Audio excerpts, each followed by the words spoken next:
Selamat pagi semuanya. Gimana kabarnya kalian hari ini? Semoga dalam keadaan sehat selalu ya. Hari ini kita memasuki semester 2 ya. Ketemu lagi dengan saya Miss Renita yang akan mengajar prakarya. Pada kesempatan kali ini di semester 2 kita akan mempelajari bab kerajinan limbah lunak. Kita langsung mulai saja ya. Di sini Miss akan menjelaskan tentang tujuan pembelajarannya terlebih dahulu. Yang pertama, diharapkan kalian dapat menyatakan pendapat tentang apa itu keragaman karya kerajinan ya dari bahan limbah lunak.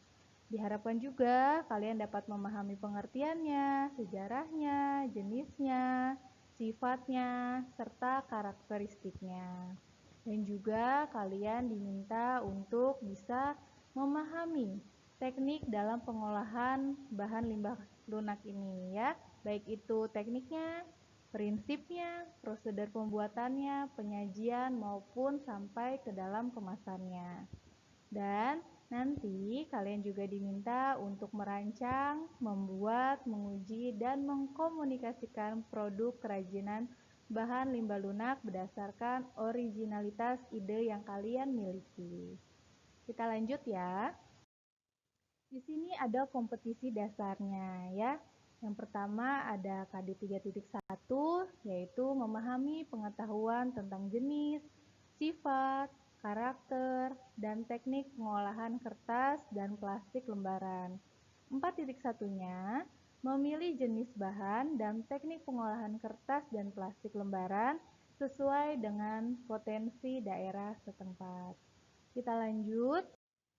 Di sini, seperti yang bisa kalian baca di layar monitor kalian, di sini ada prinsipnya, prinsip kerajinan bahan limbah lunak ya.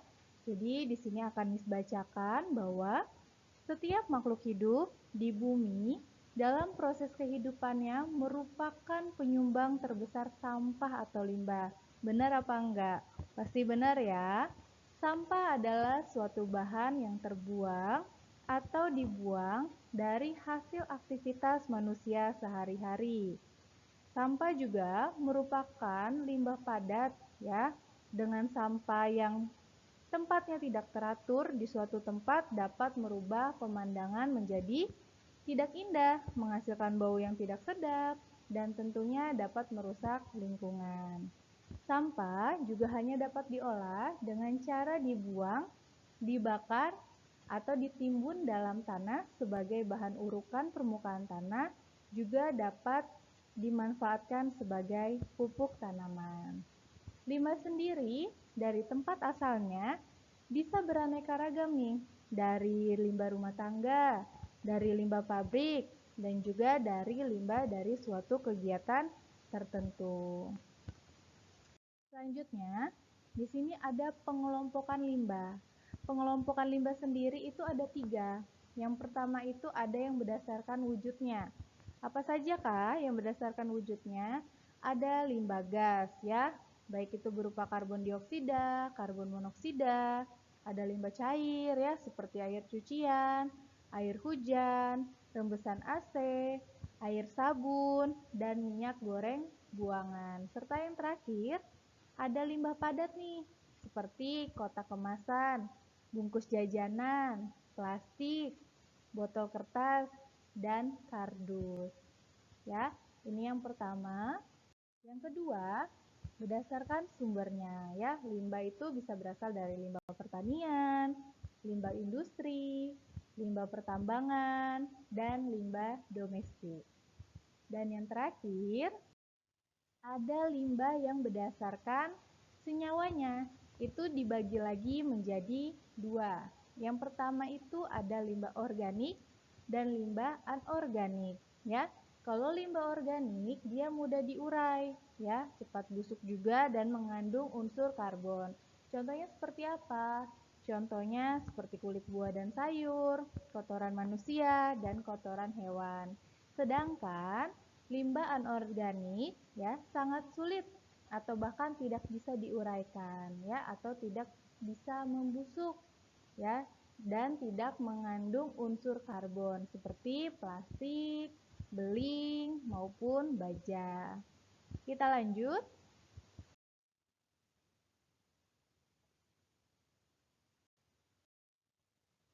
Di sini ada jenis dan karakteristik bahan limbah lunak ya. Limbah lunak organik ya lebih banyak berasal dari tumbuh-tumbuhan. Contohnya daun-daunan, kulit buah, kulit sayuran, dan lain sebagainya.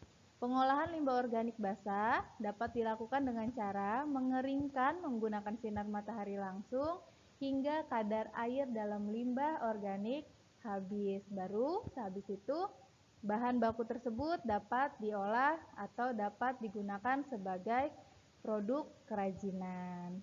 Sedangkan limbah lunak organik ya, limbah lunak anorganik ini berasal dari olahan yang sudah dicampur dengan zat kimiawi dan menghasilkan bahan yang lembut, yang empuk dan juga lentur.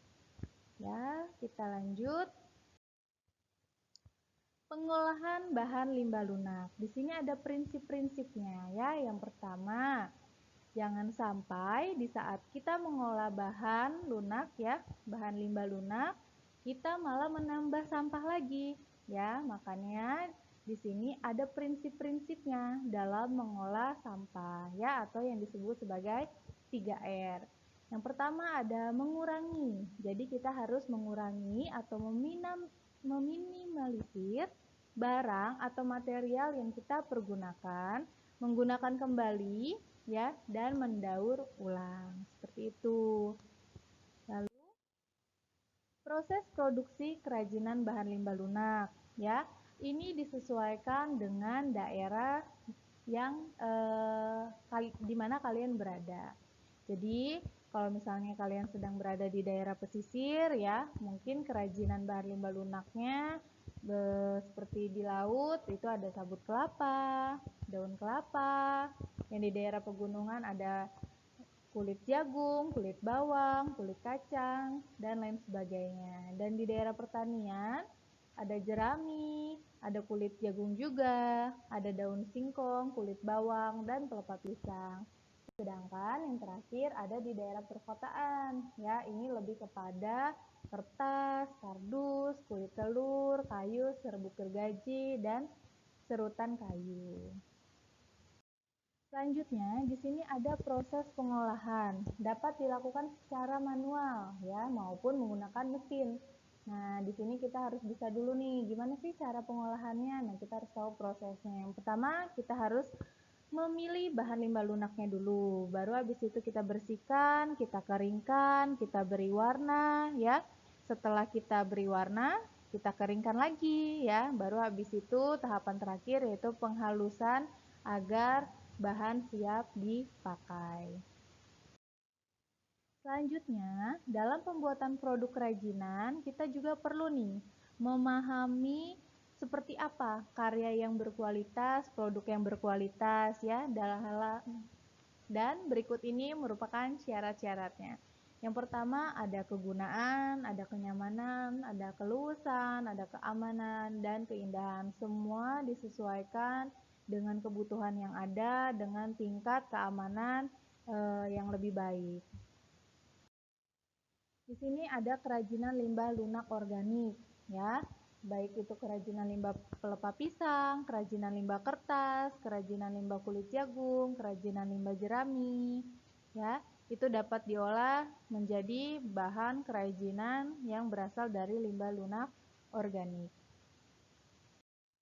Contohnya nih, kerajinan limbah kertas ya. Limbah kertas ini tidak perlu penanganan khusus, seperti halnya jenis organik lainnya. Limbah kertas yang tersedia di lingkungan bisa langsung dimanfaatkan ya, baik itu dengan teknik dianyam, disobek, dilipat, digulung ya, atau dihancurkan seperti bubur ya. Lalu berbagai karya yang dapat dihasilkan dari limbah kertas ini sendiri bisa berupa keranjang, ya, tas, bunga, sandal, ya, wadah serbaguna, hiasan dinding, dan lain sebagainya. Selanjutnya ada bahannya nih. Bahannya apa saja sih kalau kita membuat kerajinan dari kertas? Bisa dari kertas itu sendiri ya, itu udah pasti bahan utamanya ya. Lalu ada lem, ada cat, sedangkan alat-alatnya sendiri terdiri dari 5 atau disesuaikan dengan kebutuhan, yaitu ada gunting, ada kuas, ada cutter, tusuk sate, dan sumpit. Nah, salah satu proses pembuatan kerajinan limbah kertas ya, yang banyak tekniknya itu berbagai macam. Nah, salah satunya ada yang eh, dengan proses atau teknik melipat atau origami ya. Mungkin kalian sudah sering belajar waktu kalian masih di SD ya, bikin lipatan-lipatan origami, bikin bebek-bebekan, bikin bunga-bungaan ya. Itu seperti itu contohnya. Lalu, kerajinan limbah lunak, kalau yang tadi anorganik, sekarang kalau yang tadi itu organik, sekarang adalah anorganik ya. Contohnya kerajinan limbah plastik, bisa bikin tas, kerajinan kotak kemasan ya, bisa dari botol-botol aqua, bisa dari kotak-kotak kemasan susu, itu bisa dibikin jadi kerajinan juga. Lalu ada kerajinan limbah kain perca. Kain perca ini adalah kain bekas yang sudah tidak digunakan lagi, terus kita gabungkan, kita jadikan satu kesatuan, lalu kita buat kerajinan. Dan yang terakhir, di sini ada kemasan produk ya. Jadi setelah kita membuat produknya, kita tidak lupa harus mencantumkan ya atau membuat kemasannya juga ya. Kemasan telah menjadi bagian yang penting dalam sebuah karya. Saat ini, kemasan sebuah produk turut menentukan apakah produk tersebut layak dikatakan berkualitas tinggi atau biasa-biasa saja. Semua bergantung pada cocoknya tidak sebuah produk pada kemasan. Penting untuk dipahami bahwa karya yang diperuntukkan untuk dijual, maka kemasan harus lebih berguna untuk melindungi karya dari kerusakan ya. Jadi karya kita harus dilindungi oleh kemasan ini sendiri ya, dan kemasannya juga disesuaikan dengan produk yang sudah kita buat. Tujuannya untuk apa? Untuk mengamankan atau meminimalisir kerusakan ya. Itu saja untuk materi kali ini. Nanti kalian di pertemuan selanjutnya akan diserangkan bagaimana caranya untuk membuat berbagai macam kerajinan dari limbah kerajinan lunak ya. Stay tune, terima kasih. Kalau ada pertanyaan, kalian bisa hubungi Miss atau bisa WA group ya, atau kalian bisa cantumkan di kolom komentar yang ada di video ini. Terima kasih. Selamat sore. Tuhan Yesus memberkati.